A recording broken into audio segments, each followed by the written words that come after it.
So friends, ఇది మీరు చూస్తున్నారు కదా శ్రీకంఠం సర్కిల్ అండి. ఆలియా మొబైల్స్కి వెళ్ళడానికి షాప్ యొక్క లొకేషన్ నేను వీడియో త్రూ చూపిస్తున్నాను. సో ఇక్కడ శ్రీకంఠంలో బజాజ్ ఎలక్ట్రానిక్స్ కూడా మీరు చూసే ఉన్నారు. ఎగ్జాక్ట్ శ్రీకంఠం సర్కిల్కి బజాజ్ ఎలక్ట్రానిక్స్కి మనకు సెంటర్ పాయింట్లో బాలీవుడ్ ఫుట్వేర్ అని చెప్పుల షాప్ ఒకటి ఉంది. సో మీరు గమనించగలరు, ఇదే షాపు బాలీవుడ్ ఫుట్వేర్ చూస్తున్నారు కదా. సో ఎగ్జాక్ట్ ఈ లైన్ అండి. మీరు ఇక్కడికి వచ్చేసి ఈ సందులో లోపలికి మీరు కాస్త డిస్టెన్స్, వాకింగ్ డిస్టెన్స్, మీకు ఇది గుర్తుగా ఇక్కడ ఆటోలు కూడా నిలబెట్టి ఉంటారు. ఇప్పుడు ఆటో స్టాండ్ ఉంది ఇక్కడ. సో ఇదే లైన్లో కాస్త వాకింగ్ డిస్టెన్స్ అండి. కొంచెం ముందరకు రావగానే రమణ ఫ్లెక్స్ చూసే ఉంటారు మీరు. రమణ ఫ్లెక్స్ ప్రింటింగ్స్ కూడా షాప్ ఉంది. సో రమణ ఫ్లెక్స్ దాటి కొంచెం ముందరకు రావాలంటే వాకింగ్ డిస్టెన్స్ అందులో నుంచి.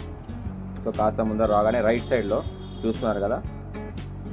సో అక్కడ నుంచి ఇక్కడికి చాలా తక్కువ డిస్టెన్స్ అండి, ఎక్కువ దూరం కూడా ఉండదు శ్రీకంఠం నుంచి. సో ఇక్కడ వచ్చేసి ఆలియా మొబైల్స్ మీరు చూస్తున్నారు. సో ఇదే మన షాప్.